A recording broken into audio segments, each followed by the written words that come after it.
Hey, so welcome to this video, and we're going to talk about what to do when somebody asks you to do something on their website and you don't know how to do it, like it's too technical or, you don't have time or whatever. Um, so, like I mentioned on the sales page, I wanted to just show you a video about what do you do and, how do you keep these clients happy even when you don't know how to do what they're asking. And so, this is the secret, is, basically just hiring a freelancer. And so I use Upwork a lot. I don't know that it's better than Freelancer or, the other freelance type websites, or Craigslist or whatever. I like it because I like this kind of site like freelancer.com or Upwork where you get to manage the funds and the hours and all that stuff if you need to. So the money's like held in escrow and stuff like that, so it kind of protects you over a Craigslist outsourcer or something like that. So definitely recommend Upwork or Freelancer, something like that when you're going to have to outsource some work. And so I'll say this now, and then we'll talk about it again in a couple minutes. But the number one most important thing as it relates to outsourcing work is you understanding what your client wants. And so you've got to be the success with outsourcing always comes down to being clear with what you want. And so, since you're kind of acting as a middleman for your client, they're never going to your client doesn't even have to know that you're outsourcing something, the work that they want done.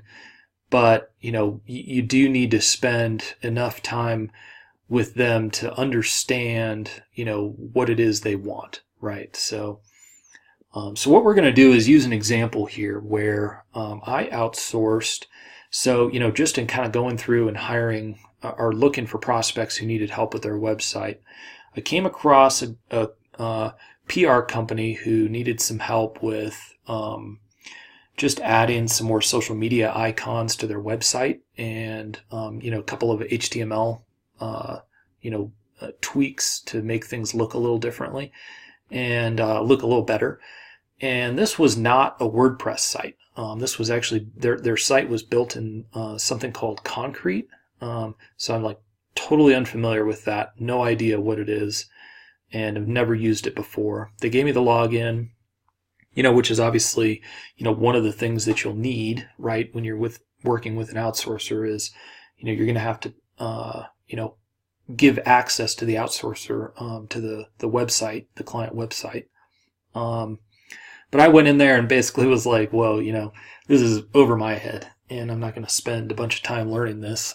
So I came over here to Upwork and so what you do is if you don't have an account, you got to create one. So, get logged in, create your account, and then basically you'll have this option here to post a new job. And so let's just do that. And I'm just going to walk you through step by step what I do. Now, you'll have a couple of options. You're going to be creating a new job post if you've never used Upwork before. But once you've created a couple of jobs, you can kind of reuse them. And so I'm going to do that just so you, for our example here, you don't have to watch me type a bunch of stuff or see all blanks. You'll actually get to see, exactly what I have submitted as a task. So here's one. Help wanted with cascading style sheets is CSS, which is the style for a website, and HTML, right? So that was what I named it, and so we'll say next. And then what happens here, so now what would usually happen is, they're going to ask you kind of what category this belongs in and that sort of thing. So web and mobile design, that's where if you're doing this for a client that you're doing website maintenance for, then that's where the job's going to get posted. You're going to want to post it in the web design category. name it, something related to HTML or website task, right? And I generally try to do all these jobs as a one-time fee versus an ongoing fee. Upwork and I imagine Freelancer too probably will try to convince you that the better way to set up the job is to pay hourly, and that's where you'll get the best candidates. But I almost do every job as a one-time fee. That way I can manage my costs, and I don't need an hourly type situation, even though sometimes it might actually be cheaper. I might end up overpaying by doing it as one time, but at least I know my costs are fixed and I don't have to deal with hours of work. So, here's where, so at the beginning I kind of mentioned this whole thing about you've got to be really clear on what your client wants, right, and what the job is. Because if you're vague and it's not clear in the work description, then you're going to spend, number one, you may get the work may not get done correctly. That's the worst case scenario. The second worst case scenario is whoever you end up hiring to do the job has to come back to you with lots of questions, and then you have to go back to the client with lots of questions. And that's kind of a lose-lose situation, right? You don't want, if you're outsourcing something, you don't want to have to spend a lot of time on it, number one. And number two, you don't want to sort of have to waste your client's time going back to them and asking a bunch of questions. So, it's okay. It's gonna happen sometimes. So don't feel bad if you have to go back to them, to clarify some things. There's always going to be good questions that come up, but the main thing is you need to understand the job pretty well, right? You don't want to be asking them basic questions over and over again and stuff like that. So anyway, let's just look at this description. I have a straightforward job with some minor design work. And basically we're going to be adding, like I said, these social media icons to the footer next to the other icons, and then some other graphic design work to create the logos, the social media icons, because they had some custom ones done. So I kind of went through and just figured out the exact things that needed to be worked on this site. Now I knew this detail because I was trying to figure out if I could do it or not when I logged into the site. So like I said, this was built in concrete and I really didn't understand it. So once I got in there, but there were some clues, right? I could see where the other social media icons were and how they were named and stuff. So I just kind of put down all the notes I could about what I knew about what the client wanted. Right. And so, now my other requirements when I'm doing these descriptions. So think about this requirement. This is like, your request for who you're going to hire. Right. And so you need somebody, you want to describe what the job is, and then you want to you want to add some stuff about what you want in the person you're going to hire. Good English communication. I copy and paste this thing, so actually I should update that. We can't take the site offline, et cetera, right? And we'll set a date to deploy the work and that kind of thing. And so, you can put some things like that in there about who you're wanting to hire. I always say on the communication skills that I want it to be good English communication, particularly in writing. I don't care, I'm not planning to talk on the phone with these guys, and generally around the world people can write English pretty well. At least good enough that we can communicate, so I'm fine with that. And then it's a one-time project, so that's do I want to bill hourly? That would be an ongoing, or do I want it to be a one-time fee? So we want a one-time project. And which describes the project, so you've got some options here. If you click other, then you're going to have to write something there. But this is just an update, and that's probably what yours will be too. And how many do I want to hire freelancers? Just one, right? So where are you in the life cycle of this project? Well, you want to be clear from your client. Since you're a middleman, you want to be clear from the client exactly what they want. So you should always be saying, I have specifications. And so, if you're hiring an outsourcer to have them do something personally for you, like let's say you wanted to have software done or something like that, you might start here on an idea. But since you're outsourcing and kind of, doing this on behalf of someone else, you want to first be clear on what the project is, then hire an outsource freelancer, right? So, that would put you in this category. I have specs. And are you experienced hiring? And you can just say yes. If you want to say no, I don't think there's any downside to it, but and then you can kind of pick and choose, where you want to hire freelancers. I don't mind hiring freelancers from around the world. In fact, I prefer, I find that that guys that are in China, India, Thailand, all sorts of places around the world do a really good job, and their fees are extremely reasonable. So I tend to work with a lot of guys from there. Although I've got a couple of U.S. freelancers on other projects. Just depends. So then you put a start date, skill needed. So basically you're going to have some things like you can just type in skills here, right? So we've already got, WordPress, but it just kind of is like a tag thing. And so you just kind of type stuff in and click enter. It'll suggest things for you. So that's why we ended up with things like jQuery. And I didn't personally add that, but that's kind of how the skills work. And then you're going to have to enter a start date, by the way. Like I haven't entered one here because I'm not going to make this job live again. But pick a start date. Give yourself like 2 days at least to review applicants. And so, that comes into another factor here, which is extremely important as it relates to outsourcing work for your customers, for your clients. Unless it's like in a total emergency that they need fixed like, today. If that's the case, you can still use Upwork, and you just need to say like, need to start today. You want to put like, this is an urgent project, in your description and stuff like that. I mean, that kind of stuff might come up.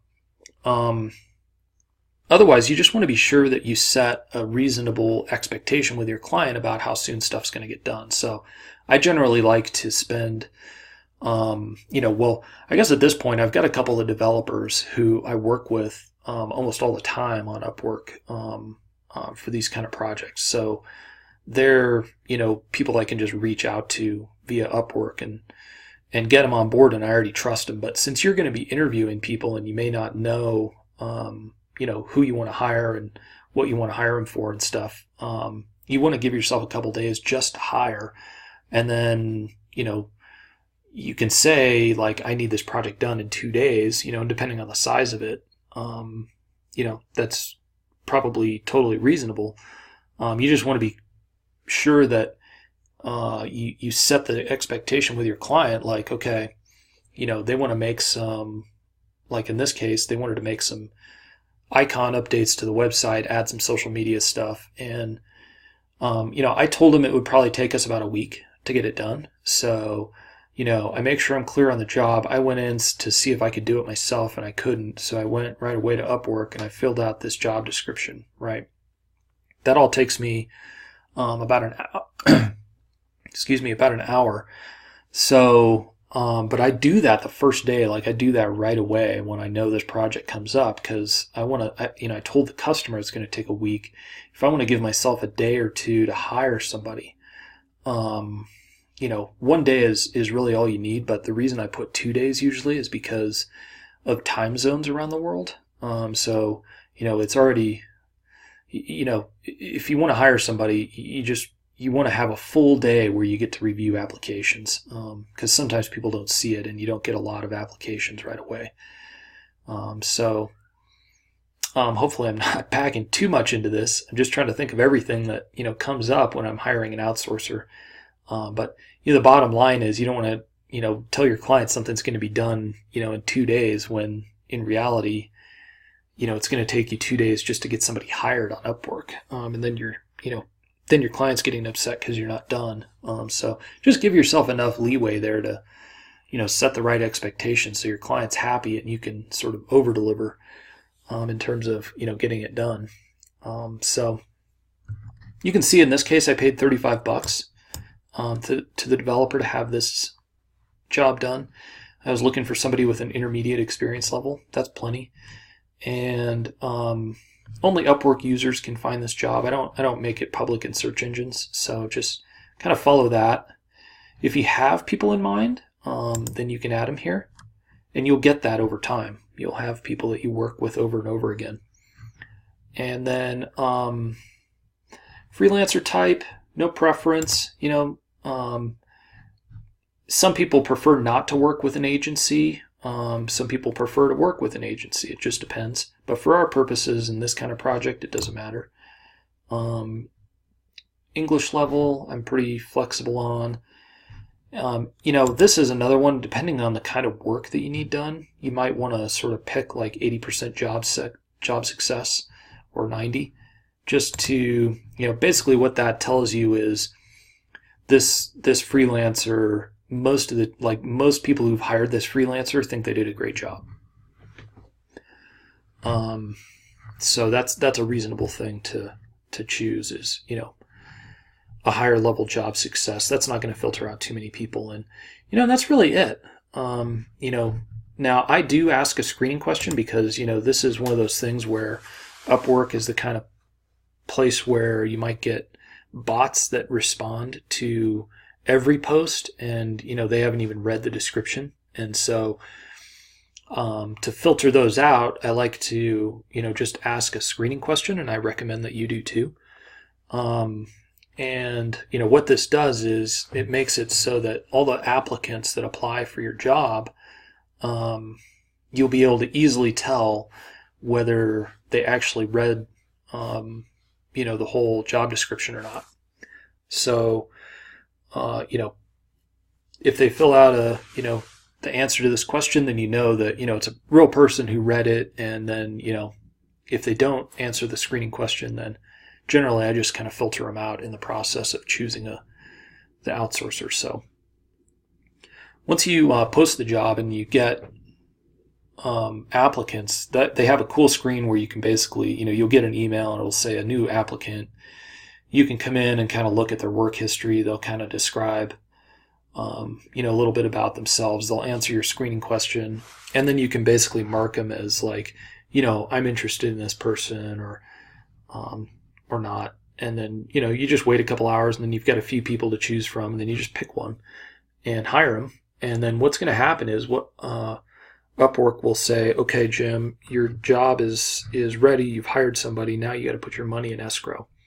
And before the person can start work, your money has to be spent or uploaded to Upwork. So that'll be the process is, once I hire somebody, it's going to say, pay $35, which was what I'm paying for this job.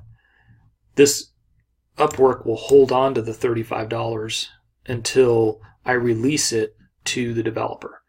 And so that's just putting it in escrow is what it's called. And so, you do have to have, the money up front to start the work and get it done. And so that's just kind of the process.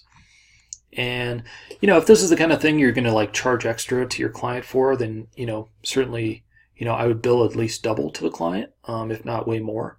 But like, with our maintenance service, generally this stuff is all just included in their $199 a month, unless it's something that kind of falls outside the scope of, what we have in that service agreement. So, you just have your PayPal account and you just, upload some of the money. And so, the thing is that overall on over time, what the client pays you is way more than what you would have to spend on outsourcers to have them do work. So it's, it's a win-win. And, that's kind of how it all looks. I have them include a cover letter, and then once it's all done, you just hit post a job, and it'll be out there. And within a few hours, you'll have all sorts of applicants, and you'll get your job done. And that's what it looks like to hire an outsourcer. So, never fear that there's going to be something that your client wants done that you can't get done. With Upwork, there's like unlimited possibility to get anything done that's technical. So, the only thing that you have to do is understand what the client wants, A, and B, you have to sort of think in your head, okay, is what they want done and when they want it done reasonable, considering that I'm going to have to hire a freelancer, and so that's just the sort of quick conversation you have to have in your head when these clients come to you with something that they need done. If they come to you and say, well, we need a major change to the color scheme on our website because we changed our color scheme for our business. Well, that's going to be some style sheet work, and that could be pretty complicated. And if they're like, oh, we need it done for tomorrow's big event that we're having, and you're thinking to yourself, that's just the kind of job I don't have time to do, or I don't know how to do. I'm going to have to outsource it. If they want it tomorrow, it's not going to work, is it? Because you don't know how to do it, or you don't have time for it. And getting an outsourcer hired, a freelancer hired in a day is and getting the work completed in a day is a pretty tall order. So that would be too much. So you have to say to the client, we're not going to be able to get it done on this timeline. So, what we could do is have it done by, Friday or Sunday this weekend. So maybe, would it be possible to position your, new website is coming out in a couple of days with the new color scheme, and just see what they say. But, you don't want to say, okay, we can do that, and then figure out later that you couldn't do that, because then your client's pissed. And, this is just basic business stuff. So I know you already know all that stuff, but those are just the kind of things you want to think through when they make requests. And, generally speaking, they always expect these things to take a little time. There's rarely anything urgent that needs to happen on websites except when they go down because they've been hacked or something like that. So that's it. And I'm losing my voice now. So thanks for sticking with me through this video. And of course, just let me know if you have questions about outsourcing, and we'll get you fixed up. All right. Talk to you soon.